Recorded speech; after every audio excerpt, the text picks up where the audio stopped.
آج ایک کپکپاتی آواز میرے کانوں میں پڑی۔ جب میں نے اپنا فون سائلنٹ پہ تھا وائبریٹ ہونے پر اٹھایا تو ایک ان نون نمبر سے کال آئی۔ ہیلو، السلام علیکم۔ جی وعلیکم السلام۔ جی آپ کون؟ آپ کی محبت۔ میں چپ ہو گیا اور وہ بولنے لگی۔ ایک بات کہنی تھی، ذرا غور سے سنو۔ میں آج بھی تم کو چاہتی ہوں، پر میری مجبوری کو سمجھو۔ مجھے برباد مت کرو، میں ایک گھر بسا چکی ہوں، اب کسی کی بیوی ہوں۔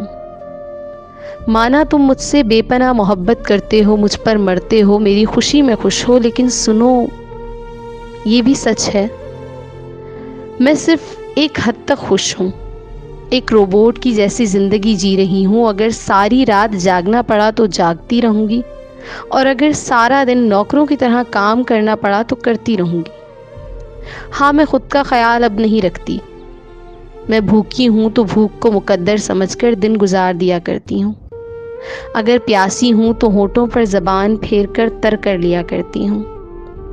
پر آج تک انہیں محسوس نہیں ہونے دیا کہ آج بھی بے پناہ چاہت ہے میرے دل میں تمہارے لیے۔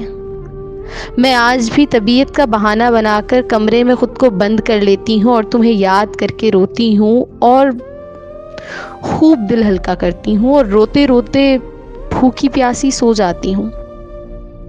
بس ایک بات ہے دل میں جو بوجھ سی بنی رہتی ہے، میں تم کو ہمیشہ خوش دیکھنا چاہتی ہوں۔ سنو، میرے نام کی زندگی کو اب جینا چھوڑ دو۔ کسی کے بن جاؤ، کسی کو اپنا لو، میں یہ خواہش دل میں لیے نہ رہ کے مر جاؤں۔ تم زندگی ہو میری، میں بغاوت نہیں کر سکتی۔ اب عزت ہوں کسی کی، مجھے ذلیل نہ کرنا۔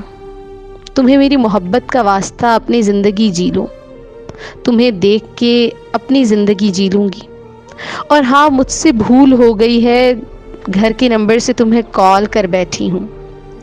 خدا کے لیے اس نمبر پر دوبارہ کال نہ کرنا۔ میں نہیں چاہتی کہ میری ذاتیات پر اب کوئی بات کرے، کوئی مجھے تمہارے نام سے بدنام کرے، کوئی تمہیں گالی دے۔ میں خوش ہوں، تم بھی خوش رہنا۔ ادھوری تھی ہماری محبت، لیکن ضروری تھی۔